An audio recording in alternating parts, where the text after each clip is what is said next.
Hi there. So if you're moving from working in iMovie to Final Cut Pro 10 and you want to get some of your imported footage from your old iMovie projects into Final Cut Pro, then this is what we're going to cover in this tutorial. So we're not talking about getting the edits into Final Cut Pro, and that will vary from version to version of iMovie in terms of how you get those files there. We're really talking about how we just extract our captured footage. So whether you captured from a DV camera, you've imported footage from your iPhone, you've imported footage from a digital SLR, we're talking about how we get that footage out of iMovie and then into Final Cut Pro 10 in a couple of easy steps. Okay, so we're in iMovie here at the moment, and depending upon which version of iMovie you're working in, you'll see a list of libraries on the left hand side, and you'll also find those libraries if you jump to your movies folder.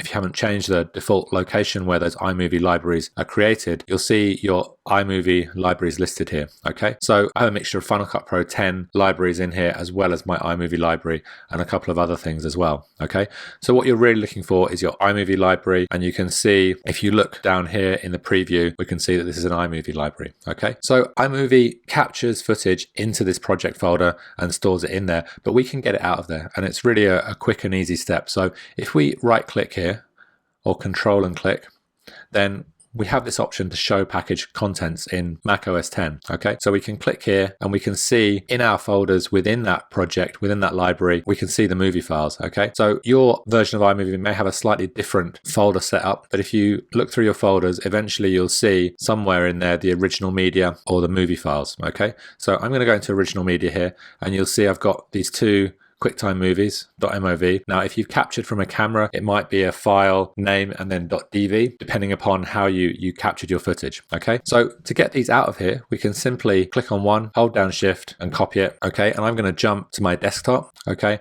I'm going to make a brand new folder here.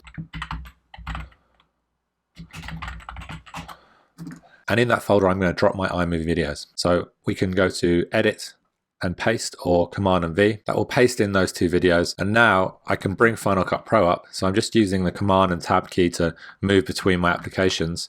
I can bring Final Cut Pro up and then jump back to the Finder, where I can grab these two files and just drag them straight across into Final Cut Pro 10. So now I've grabbed my footage that I'd captured originally in iMovie, and I've moved that across into Final Cut Pro 10. Now this is really great if you're working with old technology. Sometimes the newer versions of Final Cut Pro don't always do a great capture from a DV camera. So this is something I've had a question about a few times, and I just wanted to share this quick and easy way to get your iMovie videos into Final Cut Pro 10 so you can keep on editing. So now we have our footage there, these couple of videos, a couple of tutorials I've been making. And if you have any questions about how to move project files from iMovie or other applications into Final Cut Pro 10, then just send me a question at Ben Hulsall on Twitter, or drop me a message at the bottom of this video. And I look forward to seeing you on the next tutorial.